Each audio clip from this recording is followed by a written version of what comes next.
Mes bien chers frères, mes bien chers amis, dans Saint Matthieu aujourd'hui, il y a cette phrase qu'il faut bien comprendre. Si votre justice n'excède pas celle des scribes et des pharisiens, vous n'entrerez pas dans le royaume des cieux. Phrase très dure. Alors je voudrais vous parler un peu de cette vertu de justice. C'est une vertu peu connue, c'est partie des vertus cardinales. Vous savez qu'il y a 4 vertus cardinales. La prudence, la justice, la force, la tempérance. La justice nous est donnée par Dieu pour rendre à chacun ce qui lui est dû. Donc rendre à Dieu ce qui est dû à Dieu et rendre aux hommes ce qui est dû aux hommes. Le problème, c'est le péché originel. Le péché originel a mis la pagaille dans le bel ordre que notre Seigneur Jésus-Christ avait voulu dans les hommes. Et à cause de ce désordre, justement, chacune des puissances de nos âmes est atteinte par le péché originel. Quelque chose qu'il faut bien comprendre. Saint Thomas en parle énormément dans ce psaume, et Monseigneur Lefebvre nous en parlait très très souvent, surtout pendant les retraites qu'il prêchait. Chacune des puissances de notre âme est atteinte. Et la justice va être utilisée pour rattraper les péchés contre la malice de la volonté. C'est pour ça qu'il y a la justice. Pour rattraper les péchés dans l'usage de l'intelligence, il faut la prudence. La prudence va nous aider à rattraper les péchés qui tournent autour de l'ignorance. Pour lutter contre l'ignorance, il va falloir donc utiliser la prudence et l'étude. On ignore, donc il faut étudier les choses que nous ignorons. Et il faut surtout utiliser notre intelligence pour travailler les choses qui sont importantes pour nous, c'est-à-dire tout ce qui regarde le salut de notre âme. Après, il y a l'irascible. L'irascible, c'est un pouvoir qu'on a de lutter, un pouvoir de lutte.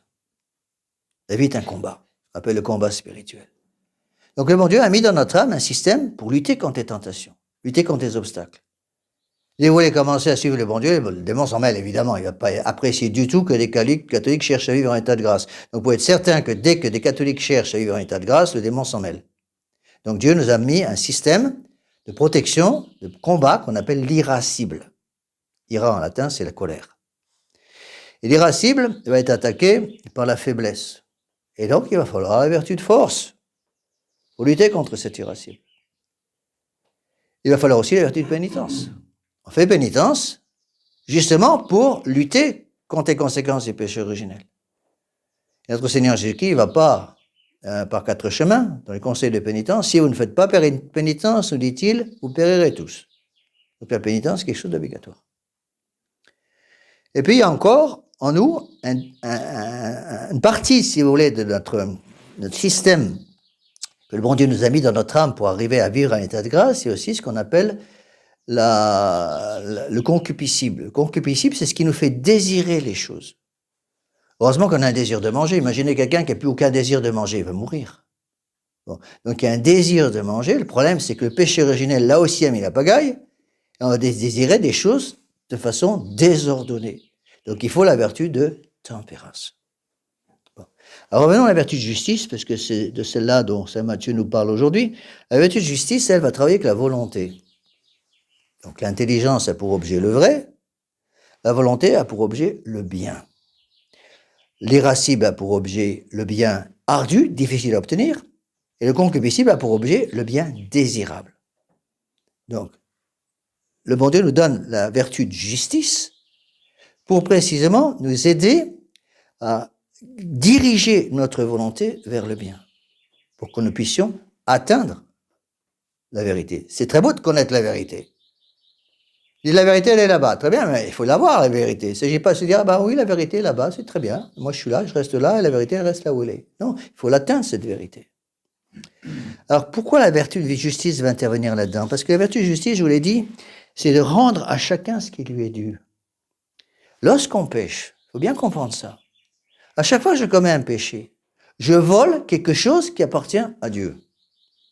On ne réalise pas ces choses-là. Je vole quelque chose qui appartient à Dieu parce qu'à chaque fois que que je commets un péché, je dis au bon Dieu, vous me demandez telle chose, mais moi j'ai une idée différente sur la question, et donc je refuse de me soumettre à votre volonté, je vais faire ma volonté, je suis ma volonté propre, et pas la volonté de notre Seigneur. Donc à chaque fois que je commets un péché, surtout un péché mortel, je vole quelque chose qui appartient à Dieu. Qu'est-ce que c'est que cette chose qui est volée à Dieu? Cette chose qui est volée à Dieu, ce qu'on appelle la gloire accidentelle de Dieu. Une gloire substantielle de Dieu, qu'on ne peut pas toucher, évidemment. Dieu étant infini, on ne peut pas atteindre la gloire de Dieu. C'est impossible. Mais en péchant, on détruit une partie de ce qu'on appelle la gloire accidentelle de Dieu. Ce n'est pas la gloire substantielle qui, elle, ne peut pas diminuer, puisqu'elle est infinie. La gloire accidentelle de Dieu, c'est-à-dire autant que faire se peut, je détruis volontairement, en suivant ma volonté propre, au lieu de suivre la volonté du bon Dieu, je vais prendre littéralement quelque chose qui appartient au bon Dieu. Et donc, il faut réparer. Et donc, je vais utiliser les 4 vertus cardinales de prudence, de justice, de force et de tempérance pour rétablir la justice. Rétablir ce que je dois d'une certaine façon à Dieu. Voilà pourquoi il faut faire pénitence. Alors, les pères de l'Église se sont posé la question de savoir, mais comment peut-on justement rétablir cette gloire accidentelle que je viens de détruire, au moins en partie chez le bon Dieu? Eh bien, les pères de l'Église ont toujours répondu de 3 façons, avec trois exemples. Ils disent les meilleures façons de rétablir cette justice, disent-ils, c'est l'aumône, le jeûne et la prière. C'est dans le catéchisme. L'aumône, le jeûne et la prière sont 3 vertus peu connues que nous devons utiliser pour rétablir la vertu de justice que j'ai détruite par le péché. Dieu, si vous voulez, veut un ordre dans notre âme. Alors avant le péché originel, il n'y avait pas de problème parce qu'il y avait ce qu'on appelle le don d'intégrité qui gardait cet ordre. Mais avec le péché originel, le don d'intégrité a disparu. Et donc il y a un désordre qui s'est installé. C'est ça qu'on appelle de façon générale la révolution. Révolution, ça veut dire quoi en latin? Revolvere, volvere, c'est tourner. Revolvere, c'est tourner dans l'autre sens. Donc Dieu a prévu que la machine marche d'une certaine façon. Et on dit au bon Dieu, écoutez, votre mode d'emploi ne me plaît pas, moi j'ai une autre idée sur la question et je vais faire tourner la machine à l'envers. Et donc, l'introduction des 4 vertus théologales, cardinales, de prudence, justice, force et tempérance, va nous aider à réutiliser la machine dans le bon sens.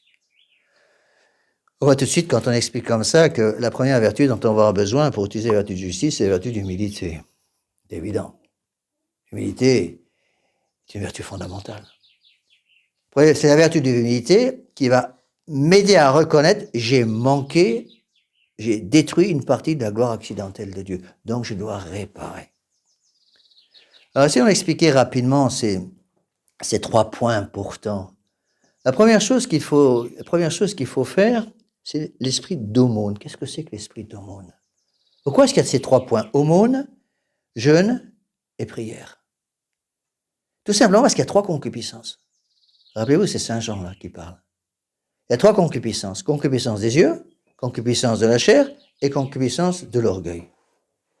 Et donc, il va falloir des vertus spéciales pour lutter contre ces 3 choses. Alors, de façon générale, on peut dire que contre la vertu de la concupiscence des yeux, il faut la vertu de pauvreté.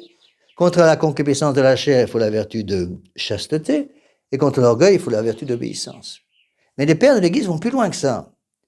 Et explique que pour détruire, et on va utiliser d'abord l'aumône pour lutter pour rattraper tous les péchés contre le prochain. Péchés contre le prochain, c'est-à-dire les péchés par lesquels j'ai manqué à la justice contre le prochain. Donc l'aumône rattrape les péchés contre le prochain et rattrape tous les péchés qui viennent de la concupiscence des yeux. Qu'est-ce que c'est que la concupiscence des yeux? Concupiscence des yeux, c'est ce désir que nous avons, qui est terrible en nous, le désir de tout posséder. On veut avoir toujours les choses nouvelles. On voit très bien ça dans les grands magasins. Vous avez ces lumières qui attirent, avec ces lumières qui brillent, et avec le panneau nouveau. Hop, tout le monde y va parce que c'est nouveau. Ce qu'on appelle la concupiscence des yeux. La concupiscence des yeux doit être impérativement contrôlée par l'esprit de pauvreté. Et donc l'aumône qui fait que je prends du mien pour rendre ce que j'ai volé aux autres et volé à Dieu, vont me permettre, cet esprit de pauvreté, cette aumône va me permettre de rendre à chacun ce qui lui est dû. Il faut prendre l'aumône au sens large. Une belle expression du Moyen-Âge que vous connaissez sans doute, on parle parfois d'aumône dans un sens complètement différent. Quand vous demandez à quelqu'un, faites-moi l'aumône d'un sourire. Moi, j'aime bien cette expression, l'aumône d'un sourire. C'est-à-dire, je donne quelque chose qui me coûte. Dès qu'on parle d'aumône, les gens pensent qu'il faut ouvrir le portefeuille et donner une pièce. Non, c'est pas ça l'aumône. C'est bien plus compliqué que ça. Qu'est-ce qui est plus compliqué? Qu'est-ce qui coûte plus? De donner un billet de 5 euros à un pauvre ou de faire un grand sourire à quelqu'un que vous ne pouvez pas voir en peinture? Qu'est-ce qui coûte le plus? Je ne sais pas pour vous, mais en tout cas, pour moi, je préfère donner 20 euros à un pauvre que faire un sourire à quelqu'un que j'ai envie d'étrangler. Vous voyez, c'est ça l'aumône.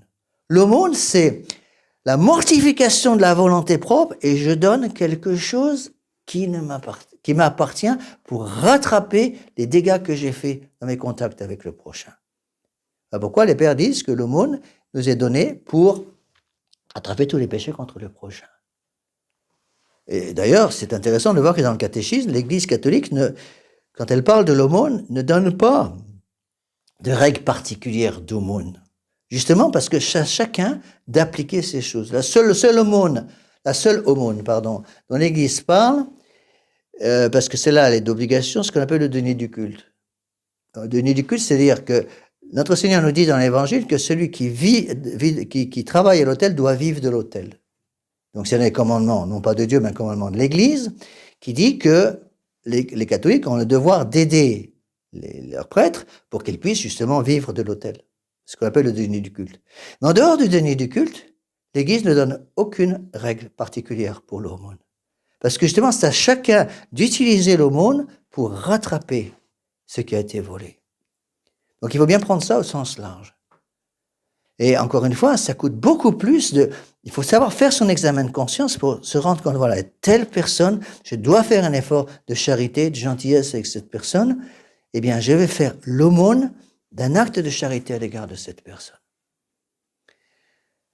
Le deuxième point, c'est le jeûne. Le jeûne, cette fois-ci, c'est la réparation pour tous les péchés contre nous-mêmes, me disent les pères. Et ça touche à la concupiscence, donc, de la chair. L'aumône contre la concupiscence des yeux, le jeûne contre la concupiscence de la chair. Par le jeûne, je fais pénitence au niveau physique contre mon propre corps pour rattraper les péchés commis contre le propre corps. Notre corps est le temple du Saint-Esprit. Certes, l'âme est bien plus importante que le corps, mais l'âme ne se promène pas toute seule. L'âme, c'est la forme d'un corps. Et le bon Dieu nous demande de respecter notre corps parce que le corps, justement, est sous l'autorité de l'âme. Encore une fois, avant le péché originel, toutes ces choses-là se passaient très bien. Mais depuis le péché originel, il y a une révolte. Il y a une révolte entre le corps et l'âme. L'âme tire d'un côté, le corps tire de l'autre, et il y a une confrontation entre les deux. Et donc, l'Église nous demande justement de jeûner pour rattraper, en quelque sorte, enlever l'énergie de cet esprit révolutionnaire qui est en chacun d'entre nous. Il y a un petit démon de la révolution en chacun d'entre nous. Rappelez-vous les 3 mots du démon concernant la révolution. Liberté, égalité, fraternité. Il ne faut pas croire que ça marche que pour les francs-maçons. Hein. Ça marche aussi pour chacun d'entre nous.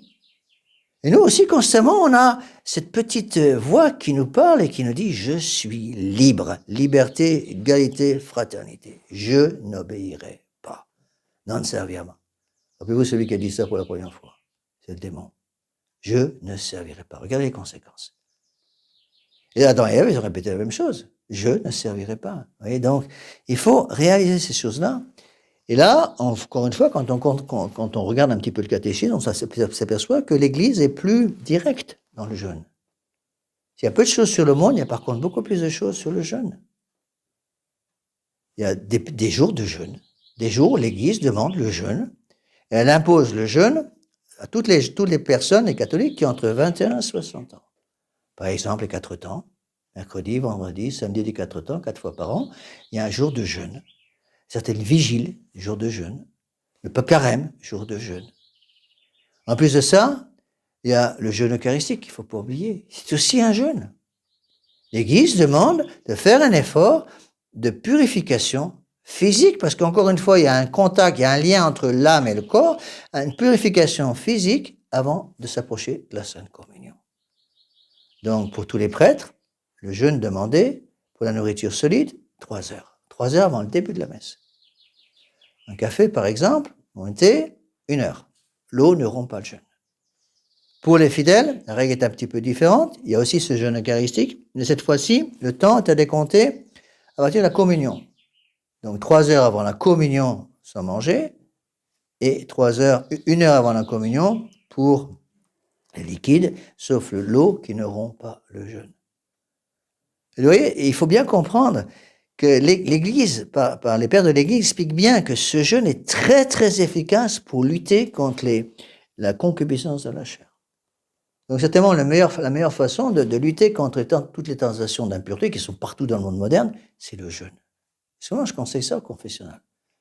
Quelqu'un m'a dit, monsieur l'abbé, j'ai beaucoup de tentations contre l'impureté, qu'est-ce que je dois faire? L'Église répond, jeûner, commencez par jeûner. C'est très bon pour le corps, mais c'est aussi très bon pour l'âme.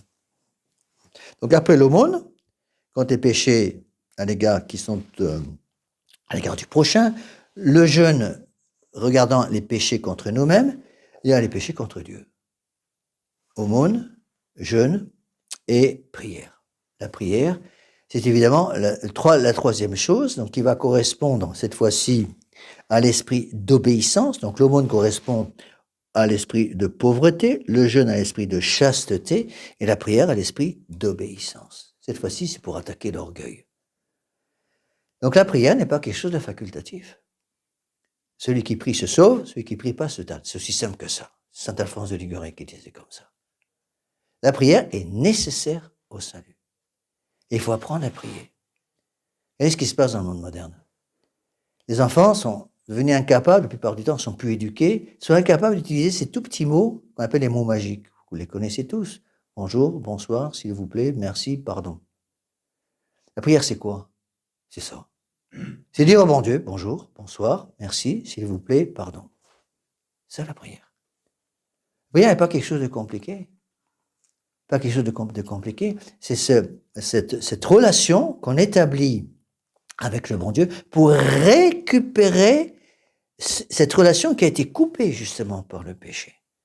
Parce que je commets un péché grave avec ce que je fais, je coupe la relation qui m'unit à Dieu.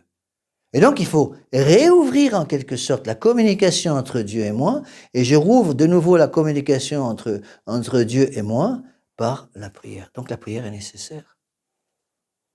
Vous voyez, comme toutes ces choses sont importantes, c'est des points de catéchisme qui sont peu connus en général. Donc, on a besoin de prier.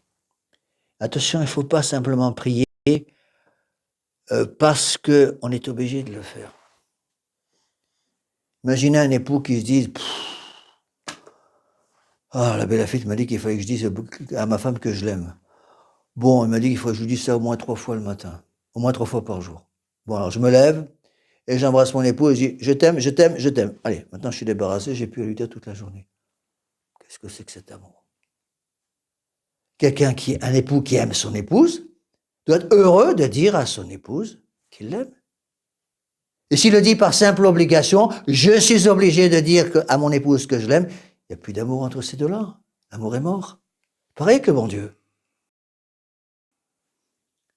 Pour ça qu'il ne faut pas prendre simplement la prière comme une obligation. J'aime pas du tout les gens qui présentent toujours la prière comme une pénitence. Non. On prie par amour pour le bon Dieu. Et si je suis plus capable de dire au bon Dieu que je l'aime, c'est que le bon Dieu n'a plus d'importance pour moi dans ma vie de tous les jours. Donc il faut vraiment penser tous les jours à prier parce que c'est tout simplement notre façon de montrer au bon Dieu que nous l'aimons et aussi la façon de rétablir cette gloire accidentelle que j'ai détruite dans le bon Dieu, autant que faire se peut pour moi, par le péché. D'où la nécessité de prier. Tout ça dans ces périodes d'été qui sont des périodes où il y a beaucoup plus de tentations à cause de la chaleur souvent. La chaleur a des conséquences sur le corps.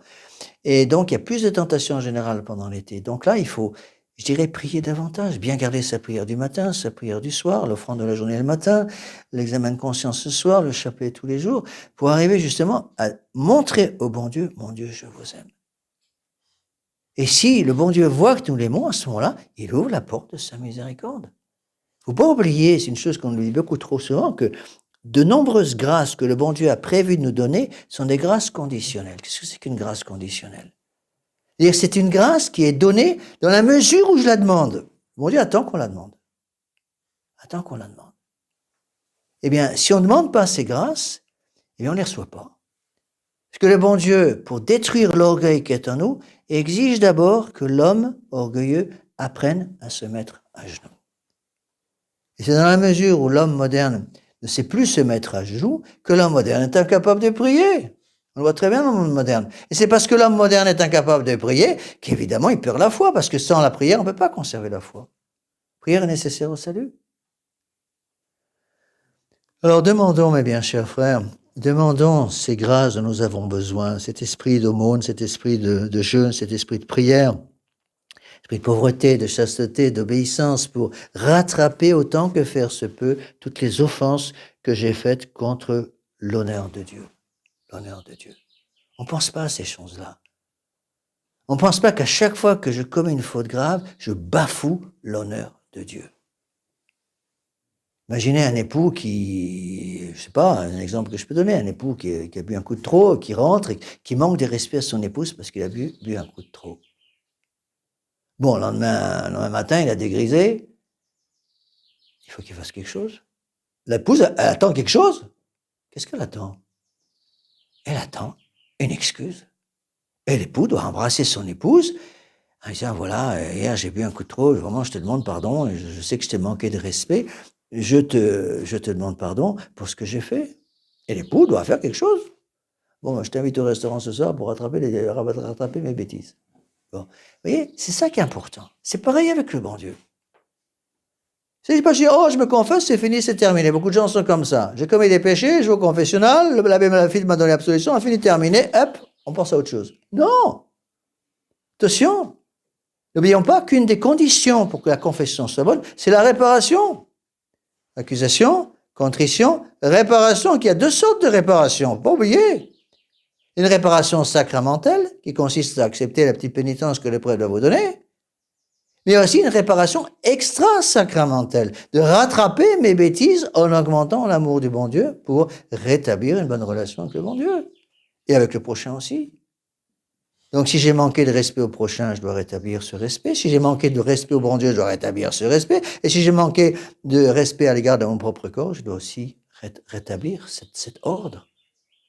La révolution, c'est ça, c'est un désordre. Donc, il faut rétablir l'ordre. C'est le but de la vertu de justice. Rendre à chacun ce qui lui est dû.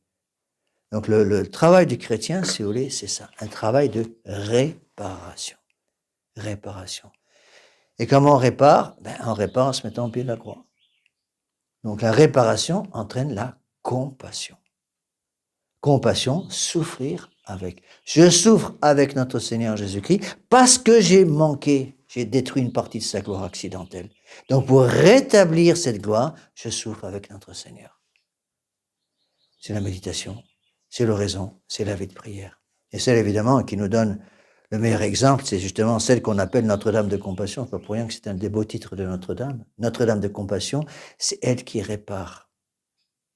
Elle n'a pas besoin de réparer pour elle, parce qu'elle est Immaculée Conception. Notre-Dame n'a jamais même touché, effleuré la gloire de Dieu. Jamais elle a manqué de respect à la gloire de son divin Fils. Mais Notre-Dame sait que nous avons offensé notre Seigneur. Et donc, comme elle est notre mère, du haut du ciel, elle va nous aider justement à faire réparation. Donc il faut prier notre Sainte Vierge Marie. On peut aller jusqu'à là, je pense. On ne peut pas réparer nos péchés sans passer par notre Sainte Vierge Marie. Elle est celle que le bon Dieu a choisie pour nous aider à réparer. Oh, notre Sainte Vierge Marie, c'est là.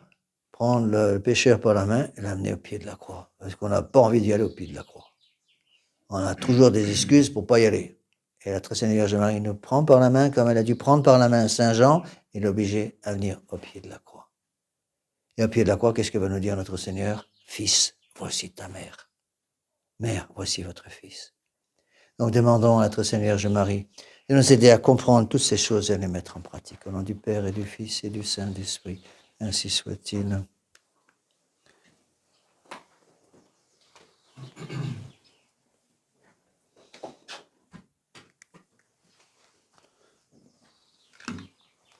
Prenons le credo numéro 3.